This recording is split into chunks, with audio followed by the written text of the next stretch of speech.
அண்மை செய்தியை பார்த்து வருகிறோம்.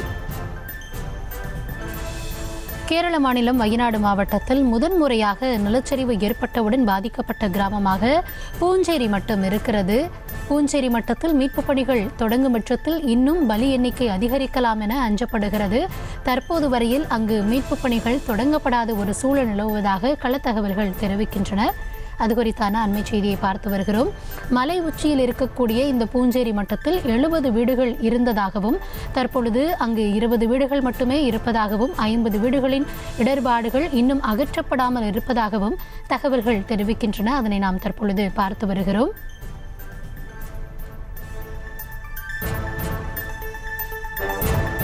இது குறித்தான களத்தகவல்களை வழங்குவதற்காக இணைகிறார் எம்முடைய செய்தியாளர் வெங்கட்ரமணன்.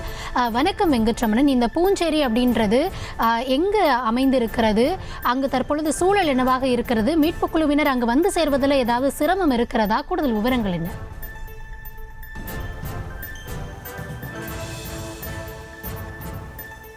வணக்கம் கௌதமி. கேரள மாநிலத்தில் வயநாடு மாவட்டத்தில் ஏற்பட்டக்கூடிய நிலச்சரிவில் அதிகம் பாதிக்கப்பட்டிருக்கிறது முண்டகை கிராமம் தான் நாம் இத்தனை நாளாக பார்த்து வந்தோம். முண்டகை கிராமத்திற்கு மேல் 2 கிலோமீட்டருக்கு மேலாக இந்த புஞ்சேரி மட்டம் அப்படிங்கிற ஒரு கிராமம் இருக்குது.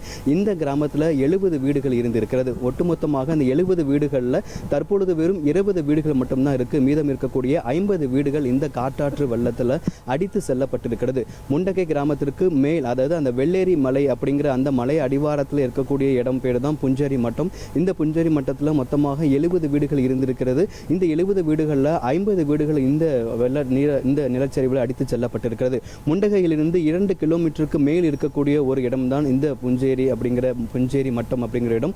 இந்த இடத்துல அந்த நிலச்சரிவு ஏற்பட்ட அன்றைக்கு ஒரு சில நபர்கள் தப்பித்து முண்டகை கிராமத்திற்கு சென்றிருக்கின்றனர். குறிப்பாக அந்த முதல் நிலச்சரிவு ஏற்பட்டதிலிருந்து இங்கே இருக்கக்கூடிய அந்த 70 வீடுகளில் இருக்கக்கூடிய ஒரு சில குடும்பங்கள் தப்பித்து முண்டகைக்கு சென்றிருக்கின்றன.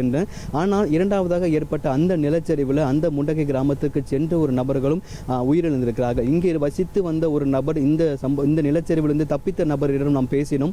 அவர் என்ன கூறினார் என்றால், அந்த வீட்டில் அவர் மனைவி 2 பிள்ளைகளை வசித்து வந்திருக்கிறார்கள். அன்று இரவு அவர் மனைவி அந்த நிலச்சரிவு சிக்கி உயிரிழந்திருக்கிறார். அவர் 2 மகன்களையும் முண்டகையில் விட்டு திருப்பி வருவதற்குள் அடுத்து ஏற்பட்ட நிலச்சரிவில் அவர் மனைவி உயிரிழந்ததாக அவர் தெரிவித்திருக்கிறார். இந்த இடம் எப்படி இருக்கு அப்படின்னு பார்த்தோம்னா, முண்டகையை விட அதிகமாக வீடுகள் என்பது இடர்பாடுகள் இன்னுமே கூட மீட்க முடியாது. இந்த இடர்பாடுகள் மீட்பு பணிகள் தொடங்காத ஒரு சூழல் என்பதுதான் ஏற்பட்டிருக்கிறது. குறிப்பாக இதற்கு வரக்கூடிய வழிகள் என்பது முழுமையாக முடக்கப்பட்டிருக்கிறது. அதனால இந்திய ராணுவ படை மற்றும் தேசிய பேரிடர் மீட்பு படையினர் தற்பொழுது நடந்து இந்த பகுதிகளில் மீட்பு பணிகளை தொடங்குவதற்கான பணிகளை தற்பொழுது தொடங்கி இருக்கிறார்கள். ஒரு ஜேசிபியோ பொக்லைனோ இந்த இடத்துல பணிகளை தொடங்குவதற்கான வேலை என்பது இன்னும் ஆரம்பிக்கப்படாத இருக்கிறது. அந்த நிலச்சரிவு ஏற்பட்ட அன்னைக்கு எப்படி இருந்ததோ அதே போலதான் இந்த இடமும் தற்பொழுது வரைக்கும் இருந்திருக்கிறது. இந்த இடத்துல அந்த மீதம் இருக்கக்கூடிய வீடுகளில் இருந்த மக்களை பத்திரமாக அப்புறப்படுத்தி அருகில் இருக்கக்கூடிய முகாம்களில் தங்க வைக்கப்பட்டிருக்கிறாங்க. முண்டகை தான் அதிகமாக பாதிக்கப்பட்டது என்று நாம் பார்த்து வந்த நிலையில் தற்பொழுது முண்டகை கிராமத்திலிருந்து 2 கிலோமீட்டருக்கு மேல் இருக்கக்கூடிய அந்த புஞ்சேரி மட்டம் அப்படிங்கிற கிராமமும் அதிக அளவில் பாதிக்கப்பட்டிருக்கிறது. இந்த இடத்திலும் உயிரிழப்புகள் அதிகமாக இருக்கக்கூடும் என்கின்ற அச்சமும் இருக்கிறது. இந்த இடத்துல இன்னமும் கூட மீட்பு பணிகள் தொடங்காத நிலையில் தான் இருக்கிறது. தற்பொழுது இந்த பூஞ்சேரி மட்டத்தில் இருக்கக்கூடிய கிராமத்தை சேர்ந்த நபர் ஒருவர் நம்மோடு இருக்கிறார். அவரை நம்ம கேட்கலாம். சார், இப்போ வணக்கம். அன்னைக்கு நைட்டு இந்த இடத்துல என்ன நடந்துச்சு? அன்னைக்கு நைட்டு சுமார் ஒரு 1:30 மணி ஆச்சு. அந்த இடத்துல ஃபஸ்ட்டு வெடிச்சிருச்சு. அதுக்கு சேஷம் 2 தவணை. இப்போ இங்கேருந்து மக்கள் எல்லாம் நேரம் முண்டகைக்கு போனாங்களா? அடுத்து பாதி மக்கள் இங்கேருந்து முண்டகைக்கு போச்சு. முண்டகை பக்கத்தில் தான், கீழே அங்கே முண்டகைக்கு போச்சு. அங்கே இருந்து பகுதியெல்லாம் சுமார் கம்ப்ளீட்டாக இருந்துருச்சிருக்கு. மொத்தமாக இந்த இடத்துல எத்தனை வீடுகள் இருந்தது? இப்போ எத்தனை வீடுகள் மட்டும் இருக்குது? சுமார் இங்கே இருந்து ஒரு 70 வீடு இருக்குது. இப்போ ஒரு 15 வீடு 20 வீடு இருக்குது. பாக்கியெல்லாம் போச்சு. இங்கே இருக்க ஆட்கள்லாம் கேம்பில் இருக்காங்களா? கேம்பில் இருக்குது. குறை பேர் மிஸ்ஸிங் இருக்குது. குறை பேர் இறந்துருக்கு. அப்படியா? இங்கே இருக்கக்கூடிய அதிக நபர்கள் கேம்பில் இருப்பதாகவும் ஒரு சில நபர்களை காணவில்லை எனவும் அவர் தெரிவித்திருக்கிறார். குறிப்பாக அந்த நிலச்சரிவு ஏற்பட்டதுடனே உடனடியாக முண்டகை பகுதிக்கு சென்று அங்கே இருக்கக்கூடிய தன்னுடைய குடும்பத்தாரை அவர்களும் ஒப்படைத்து அவர்கள் ஒரு எச்சரிக்கையை கொடுப்பதற்கு முன்பாகவே அடுத்த நிலச்சரிவு என்பது அடுத்தடுத்து ஏற்பட்டிருக்கிறது. நாம் தற்பொழுது நிற்கக்கூடிய அந்த பூஞ்சேரி மட்டம் தற்பொழுது அந்த நிலச்சரிவு ஏற்பட்டப்போ எப்படி இருந்ததோ அப்படியே அந்த ஒரு சூழல் மாறாத இடத்துல தான் இருக்கிறது. தற்போது நேரத்தில் ஜேசிபியோ பொக்லினோ வருவதற்கான வாய்ப்புகள் என்பது இல்லை.